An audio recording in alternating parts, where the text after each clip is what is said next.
সুদেব পৌঁছানোর আগেই ডিভোর্স পেপারে সই করে দিল লাজু। সম্পূর্ণ জানতে দেখতে থাকো।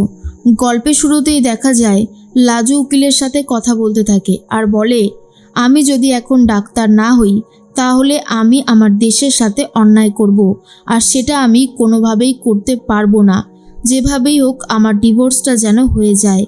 অনেক ঝড় প্রতিকূলতাকে পেরিয়ে আমি একটু একটু করে নিজের স্বপ্নটাকে পূরণ করতে চলেছি, আর সেই স্বপ্নটা যতক্ষণ না পূরণ করতে পারবো ততক্ষণ আমার কষ্ট হবে। তাই এই সব বাধা বিপত্তিকে সরিয়ে ফেলতে চাই। তখনই লয়ার জিজ্ঞেস করে, আপনি যা সিদ্ধান্ত নিয়েছেন সব কিছু ভেবে নিয়েছেন তো? আপনার বয়সটা অনেকটাই কম, আর এই বয়সে এরকম বিপদে পড়াটাও খুব একটা ভালো কিছু নয়।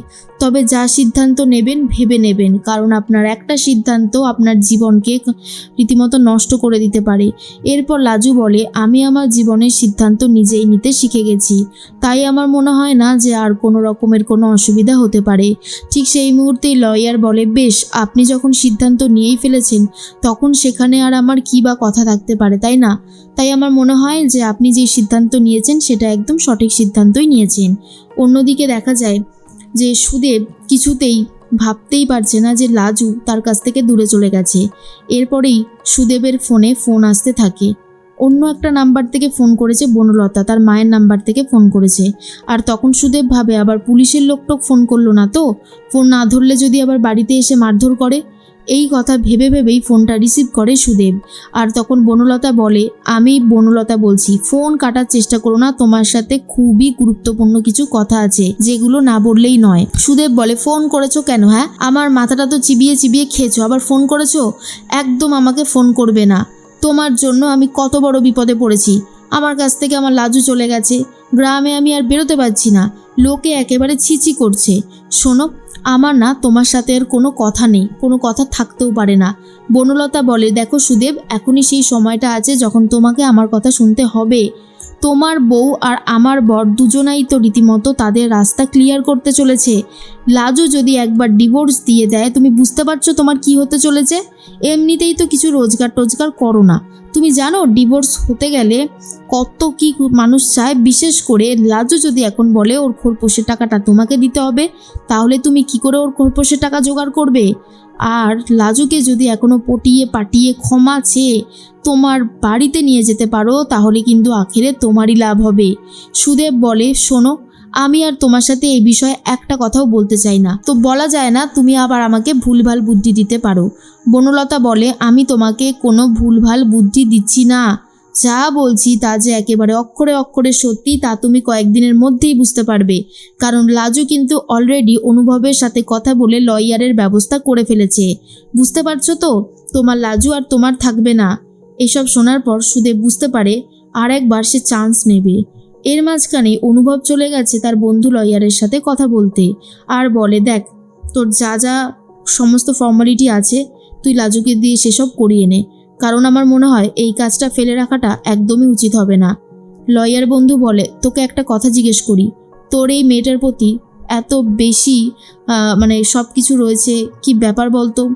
সত্যি করে বল আমাকে, উকিলের কাছে কোনো কিছু লোকাস না, কারণ এই বিষয়ে পরে প্রশ্ন উঠতে পারে, তাই জিজ্ঞেস করলাম।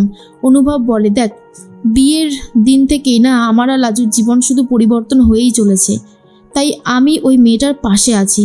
ভুলবশত আমি তো ওকে তুলে নিয়ে আমার বাড়িতে এসেছিলাম, তারপর থেকে তো ওর মা বাবা ওকে ত্যাগ করেছে। মেয়েটার না এই পৃথিবীতে তেমন কেউ নেই, তাই এই মেয়েটার পাশে আমি দাঁড়াতে চাই। এরপরেই জিজ্ঞেস করে লয়ার বন্ধু, দেখ, ওই মেয়েটার কথা শুনে আমি বুঝতে পেরেছি ও খুবই গরিব, ওর কাছে আমার ফিস দেওয়ার মতন কোনো টাকা পয়সা নেই। তা আমি ধরে নিচ্ছি টাকা পয়সার ব্যাপারটা তুই সামলাবি। অনুভব বলে, যা যা ফর্মালিটি আছে, যা যা টাকা পয়সার ব্যাপার আছে সব কিছু আমি দেখে নেব, তুই শুধু খুব ভালোভাবে ডিভোর্সটা করিয়ে দেওয়ার চেষ্টা কর। বন্ধু উকিল বলে, ঠিক আছে, তুই ভাবিস না, আমি কালকেই ওর সাথে কথা বলে সাইন করানোর ব্যবস্থাটা করে নেব, তুই শুধু ব্যাপারটা একটু দেখে নিস। এর মাঝখানে সকাল হতেই সুদেব খেতে বসে আর সবার সামনেই বলে লাজুকে সে আবার ফিরিয়ে আনবে গ্রামের বাড়িতে। যথারীতি কমলা শুনে প্রতিবাদ করে আর বলে, এই ছেলেটার দেখছি এখনও শিক্ষা হয়নি, আবারও ওই ওর ডাক্তার বউকে ফিরিয়ে আনতে চাইছে। সিঁদুর টিঁদুর মুছে তো চলে গেছে, তোকে আর মানতেও চাইছে না, তারপরেও তুই এই সমস্ত কথা বলছিস। সুদেব বলে, দেখো মা, তুমিও ওকে কম জ্বালাওনি, ওর গায়ে হাত তুলেছ, আমিও তুলেছি।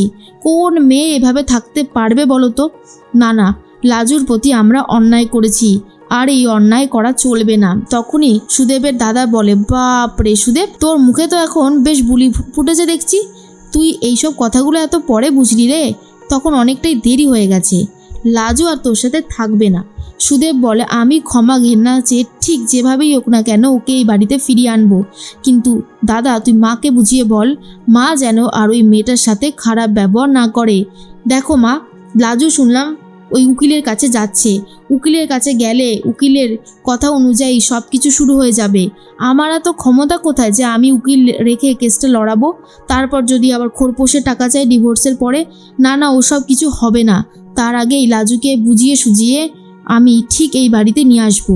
তখনই সুদেবের কথা বুঝতে পেরেছে সুদেবের বাবা হারান, আর বলে, দেখো যদি ফিরিয়ে আনতে পারো তাহলে তো ভালোই হবে, না হলে তো একুল ওকুল দুকুলি যাবে, আর কী বা করা যাবে, তাই না? সুদেব তার মাকে বলে, লাজু এই বাড়িতে আসলে মোটেই ওর সাথে খারাপ ব্যবহার করবে না। কমলা বলে, বেশ, তুই যখন বলছিস তখন আমি আর কিচ্ছু করব না, কিন্তু তোর মাথাটা যে খাচ্ছে তাকেও আমি ছাড়বো না। বনলতা যে এসব কাজ করছে সেটা বুঝতে পারে কমলা। এদিকে লাজুর আর ঘুম আসে না। লাজু ভাবে কি করে সবটা ঠিক করবে, আর কি করেই বা অনুভবের কাছ থেকে দূরে যাবে। লাজু অনুভবের কাছে গেলে অনুভবের সাথে যে বনলতার ঝামেলা হয় সেটা লাজু খুব ভালো মতন জানতো, তাই চেষ্টা করে নিজেকে একদম সরিয়ে রাখবে, শুধুমাত্র পড়াশোনাতেই মন দেবে, অন্য কোনো দিকে আর মন দেবে না। এর মাঝখানে সকাল হতেই অনুভব রেডি হতে থাকে, আর বনলতা জিজ্ঞেস করে, লাজুর লয়ার পাওয়া হয়ে গেছে? ওকে ডিভোর্সের জন্য অ্যাপ্লাই করে দিয়েছে? অনুভব বলে, তোমার এত কথা জেনে কী লাভ বনলতা? তোমার এত কথা জানার কোনো দরকার নেই, সব ছাড়ো না, লাজুর ব্যাপার লাজুকেই ভাবতে দাও। এদিকে লাজু চলে গেছে একটা কফি শপে, সেখানে তার বন্ধুদের সাথে কথা বলতে থাকে আর বলে, এই কয়েকটা দিন যে আমার জীবনে কী ঝড়ঝাপটা গেছে তোদেরকে বলে বোঝাতে পারবো না। বন্ধুরা বলে, একবার তো আমাদের বলতে পারতিস, তাহলে অন্তত তোর সামনে গিয়ে দাঁড়াতাম। লাজু বলে, ছেলে বন্ধুরা গেছে দেখলে আমাদের গ্রামবাসীরা আরও খেপে উঠবে, পাগল নাকি? এর মাঝখানেই চলে এসেছে সেই লয়ার বন্ধু, আর অনুভব ফোন করে জিজ্ঞেস করে, বলছি তুই চলে গেছিস? তখনই বলে, হ্যাঁ আমি চলে এসেছি, এইসব সই সাবতগুলো এখনই করে নেওয়া হবে, তুই তাড়াতাড়ি করে আয়। এরপর লাজুকে ডাকে। লাজু বলে, এই তো আপনি চলে এসেছেন, তাহলে কাগজগুলো বার করুন, কোথায় কোথায় সই করতে হবে বলুন, আমি করে দিচ্ছি। এরপরে সমস্ত কাগজপত্র রেডি করে নিয়ে এসেছে আর লাজুকে দিয়ে সই করাতে চায়। লাজু যখনই সই করতে যাবে, প্রায় সই করা হয়ে গেছে, তখনই চলে গেছে সুদেব আর বলে, লাজু লাজু আমি তোর পায়ে পড়ছি, আর কখনো এরকম কিছু হবে না রে, তুই পড়বি, তোর যতদূর ইচ্ছা পড়, আমি আর কখনোই তোর পড়ায় বাধা দেব না।